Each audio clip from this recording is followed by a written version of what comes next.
پھر میں بڑا ہوا تو والدہ کے بغیر خود ان کے پاس جانے لگا۔ میں روئے زمیں کا واحد زیروح تھا جو اپنی مرضی سے ان کے پاس جاتا تھا۔ وہ اپنی تمام کتابیں تقریباً ہر مشہور آدمی کو بھیجنے کے عادی تھے اور انہیں خطوط میں برابر یہ دعوت دیتے تھے کہ مجھ سے آ کر ملیے اور اہم قومی معاملات پر مجھ سے تبادلہ خیال کیجیے۔ ظاہر ہے کہ ان خطوط میں سے کم از کم آدھے خطوط کے جواب نہیں آتے تھے، اور اگر کوئی شریف آدمی جواب دیتا بھی تھا تو وہ آتا کبھی نہیں تھا۔ میں جب بھی وہاں جاتا مجھے ان کی کتابوں کے پاس ہی خطوط کا ایک انبار نظر آتا۔ یہ خطوط ڈاک میں جانے کے لیے تیار رہتے تھے۔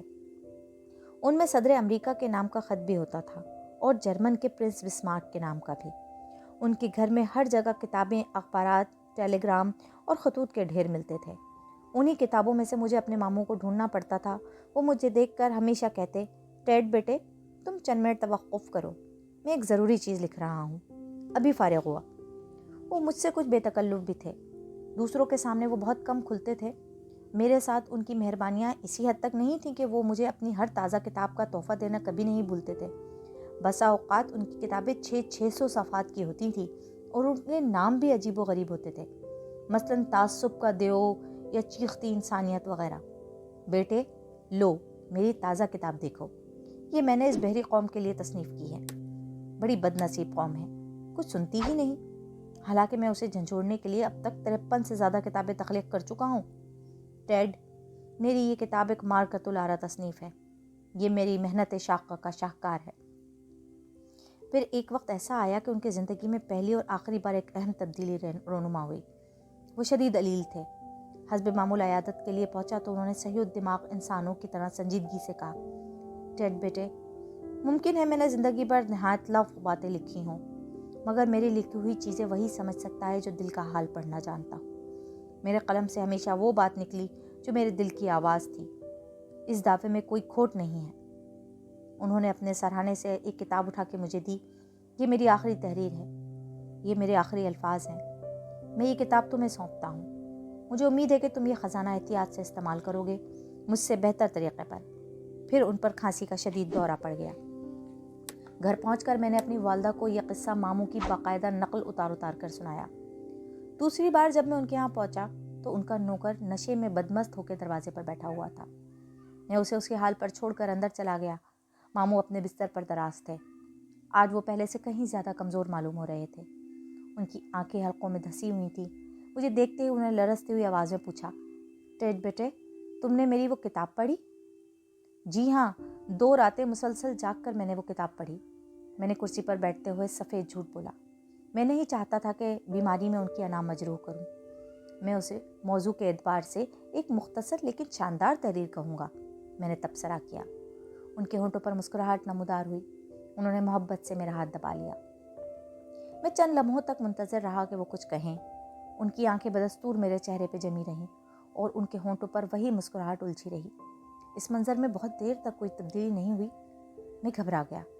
پھر مجھ پر یہ انکشاف ہوا کہ ماموں اس دنیا سے رخصت ہو چکے ہیں۔ میں نے ان کی آنکھیں بند کر دیں۔ میری والدہ نے ان کے کفن دفن کا نہایت معقول انتظام کیا۔ اس کارروائی کے بعد فوراً ان کے وصیت نامے کی تلاش شروع کر دی گئی۔ 2-1 روز ہم نے صبر کیا، پھر کرسیوں کے گدے نوچنے لگے، صوفوں، الماریوں، دروازوں کے علاوہ دیواروں کے سوراخ تک کھنگال ڈالے، لیکن وصیت نامہ کہیں نہ ملا۔ ہمیں خوف تھا کہ کہیں دوسرے اعضاء تشریف نہ لے آئیں، کسی بھی لمحے آ سکتے تھے۔ ہم نے نوکر سے وصیت کے متعلق دریافت کیا۔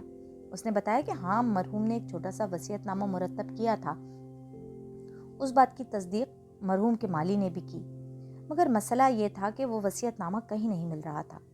چونکہ ایک نہیں 2 آدمی وصیت نامے کے گواہ تھے، اس لیے کہیں نہ کہیں اس کی موجودگی لازمی تھی۔ ہمارے لیے یہ بہت اہم معاملہ تھا کہ اس کا سراغ لگایا جائے۔ ہم نے اس کام میں کبھی بھی کوئی کوتاہی نہیں کی، لیکن ناکام رہے۔ جب ہم قطعی مایوس ہو گئے تو میری والدہ نے اپنے مرحوم بھائی کو اتنا برا بھلا کہا کہ ان کی روح قبر میں بلبلا گئی ہوگی۔ آخر ایک روز راجر اسٹریٹ کے ایک وکیل کے توسط سے ہمیں مرحوم کے وصیت نامے کا علم ہوا۔ یہ وصیت ماموں نے اس وقت لکھوائی تھی جب وہ میری والدہ سے کسی بات پر ناراض تھے۔ ان کی یہ ناراضی برسوں پرانی بات تھی۔ اس کے بعد ان سے ہمارے تعلقات دوبارہ معمول پر آ گئے تھے۔ اس پرانے وصیت نامے کی روح سے انہوں نے اپنی ساری جائیداد اپنے اس عزیز کے لڑکے کے نام لکھ دی تھی جو ایک بار ان کے پاس لایا گیا تھا، وہی جس نے انہیں دیکھ کر اس طرح رونا شروع کر دیا تھا کہ ماموں نے پھر عمر بھر اسے دیکھنے کی خواہش نہیں کی تھی۔ ٹیڈ خاموش ہو گیا۔ میں نے کہا، مگر ابھی تو آپ نے یہ کہا کہ جائیداد آپ کے نام۔ ٹھہریے، اس نے ہاتھ اٹھا کر کہا، میری روداد ابھی باقی ہے، کچھ صبر کیجیے۔ جیسا کہ میں نے بتایا کہ دولت میرے دوسرے رشتہ دار کو چلی گئی۔ وہ اس وقت 19 سال کا تھا۔ دولت دیکھ کر اس کی آنکھیں چندھیا گئیں اور وہ بے دریغ رقم اڑانے لگا۔ ریس، شراب، عیاشی۔ 30 سال کی عمر تک پہنچتے پہنچتے وہ تقریباً کنگال ہو گیا۔ ماموں کی ساری دولت اس کے ہاتھ سے نکل چکی تھی۔ میرا حال وہی ہوا جو ہونا چاہیے تھا۔ مجھے یقین تھا کہ ماموں کی جائیداد ایک نہ ایک روز مجھے ملے گی، اس لیے میں نے نہ کچھ پڑھا نہ کوئی ہنر سیکھا۔ نتیجہ یہ نکلا کہ میری حالت دگرگوں ہوتی چلی گئی۔ میں آج تک تنگ دستی کا شکار ہوں۔ چند روز پہلے میں سخت پریشان تھا اور گھر میں ادھر ادھر دیکھ رہا تھا کہ کوئی ایسی چیز نکل آئے جسے فروخت کر کے میں اپنی ضروریات پوری کر سکوں۔ گھر میں تھا ہی کیا؟ جو کچھ تھا وہ پہلے ہی بک چکا تھا۔ البتہ ماموں کی دی ہوئی ڈھیروں کتابیں رکھی ہوئی تھیں۔ ماموں کی کتابیں دیکھ کر مجھے سخت غصہ آیا۔ وہ اس قابل بھی نہیں تھی کہ انہیں ردی میں بیچ دیا جاتا۔ میں نے جھلاہٹ میں کتابوں کے ڈھیر پر ایک زوردار تھپڑ رسید کیا۔ کتابیں اچھل کر دور تک بکھر گئیں۔ ایک کتاب ہوا میں بلند ہو کے دروازے کے قریب جا کر گری۔ اس میں سے ایک پیلا لفافہ نکلا اور دوسری جانب ڈھلک گیا۔ آپ سمجھ گئے ہوں گے، وہ ماموں کا آخری وصیت نامہ تھا اور ان کی آخری کتاب میں سے نکلا تھا جو انہوں نے مجھے پڑھنے کے لیے دی تھی۔ وہ کتاب پڑھنا تو درکنار، میں نے اسے کھولنے کی زحمت بھی نہیں کی تھی۔